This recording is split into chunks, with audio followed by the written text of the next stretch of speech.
Jason Soul is an activist. He's the former president of the Minneapolis NAACP, and he's also the co-founder of the Humanize My Hoodie movement.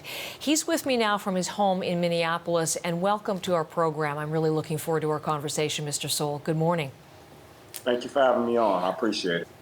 I know you were taking part in the protests Saturday and Sunday night in Minneapolis. What was it like to participate in these particular marches, in this particular protests? It's a lot. It's a lot. I mean, it's heavy emotion, anger, sadness, and a constant need to keep the focus on George Floyd. You know, with so much happening around us, it's important to keep him as the focal point in all of this because there's just so many moving parts. You got white supremacists, you got law enforcement trying to, get their sound bites. You got government officials trying to, maneuver in this situation, and it's a lot. So for me, I just got to be boots on the ground and be present for the people. I'm a person of the people. I don't get lost in politics and all of that other stuff. I really want us to be safe and be humanized. And spread the word. I mean, you've been a long-time activist. You will have been in marches, unfortunately, I'm sure, for this very issue over the years. But is there anything in particular about this moment and this death of George Floyd that you think signifies perhaps something different? Yeah, I feel like it's the tipping point. It feel like, because we thought when Philando Castile was killed, we felt like that was when the nation was going to wake up and understand what's happening to black people in America. But it wasn't. I mean, we held down a space for 21 days. You got to think, one point we held down a precinct for 18 days with the death of Jamar Clark. And we thought those things would help. To see George Floyd lynched in front of all of our eyes, I think it sparked something in the world that made people say, yeah, black people are still being hunted, just like back in the day. So under the 13th Amendment, they're still killing us, and I think we've had enough. So you're going to see more protests. You're going to see things possibly getting burned. You're going to see a lot of activity. And, the people really want justice. We want the perpetrator to stay in jail, and ultimately we want him to end up in prison. We need that cop in prison for a long time.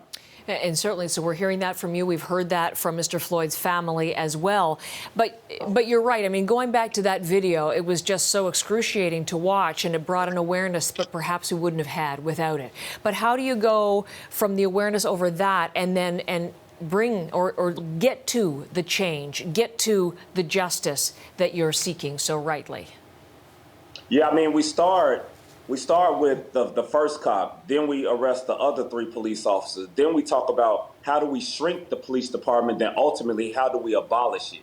We have people in the community who are amazing folks. They're therapists, they're social workers, and they also licensed to carry. We trust them a little bit more than we trust law enforcement because the police have been killing us since forever. I've been choked by police, pepper sprayed. I've went through the worst things by law enforcement in my life. I'm grateful that people are now listening in this hour because we couldn't breathe as kids. And I'm 41 years old now, and I'm still saying that I can't breathe.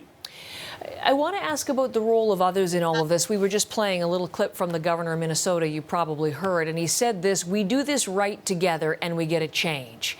Now, he's a white man, the governor of the state. People of other colors, other races have been watching what's happened to George Floyd, and they are hurt by what is happening, and they want to see action as well, and they want to help in that process. So what role can they play?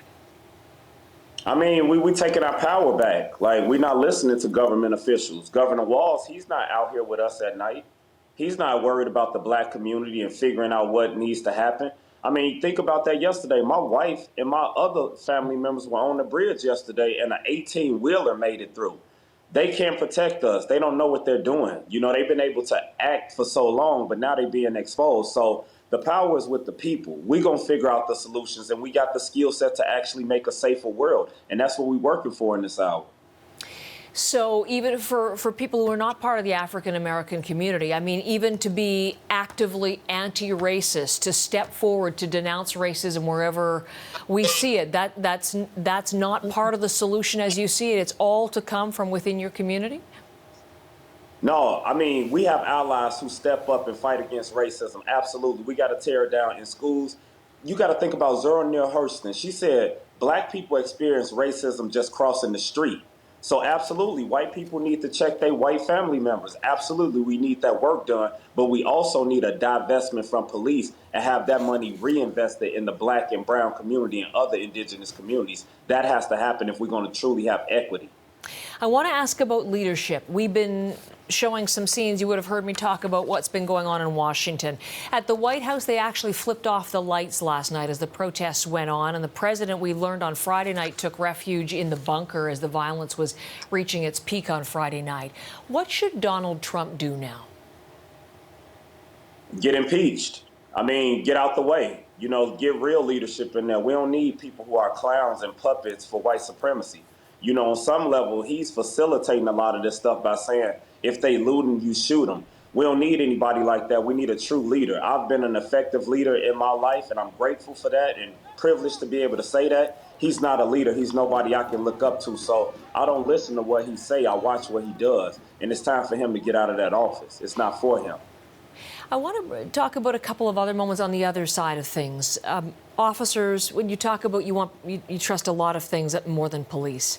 And yet we've seen in the past couple of days, Mr. Sowell, we've seen officers take a knee alongside demonstrators. The police chief in Atlanta saying she was appalled by George Floyd's death. In Flint, Michigan, a sheriff joined in the demonstrations. I'm going to bring in some pictures of what happened in Shreveport, Louisiana. A police officer, hugging, soothing a crying protester and saying, "We hear you and we are here for you." How significant are those gestures? They're not significant at all. They've been doing that. We've been seeing police officers kissing babies, letting them play with the sirens, letting them, be around the dogs. We've seen all of that stuff in the past. We see them show up in parades and all of that stuff. It's time for them to hold the white supremacists in their police force accountable. That's what we need. We don't need them to show that they're human. They already humanized. They badge and their uniform allow them to get the credibility of being heroes. They're not all heroes. It's a small portion of them that are amazing. Majority of them are supremacists who terrorize our community. So instead of taking a knee, hold that white supremacist in your police department accountable. Police yourself. Hold yourself accountable and get rid of the bad ones that's making y'all all look bad. But people look at it like it's one bad apple. It's a rotten tree. I don't know how loudly I can express that. No, you're making your point very clearly. Just to wrap up, I look at you in your hoodie, Humanize My Hoodie, the movement you co-founded. That takes us back to Trayvon Martin in 2012 and the powerful symbol back then. Still talking about these issues 8 years, and of course it's far more than 8 years, and so many names and so much life lost. Where do you go from here?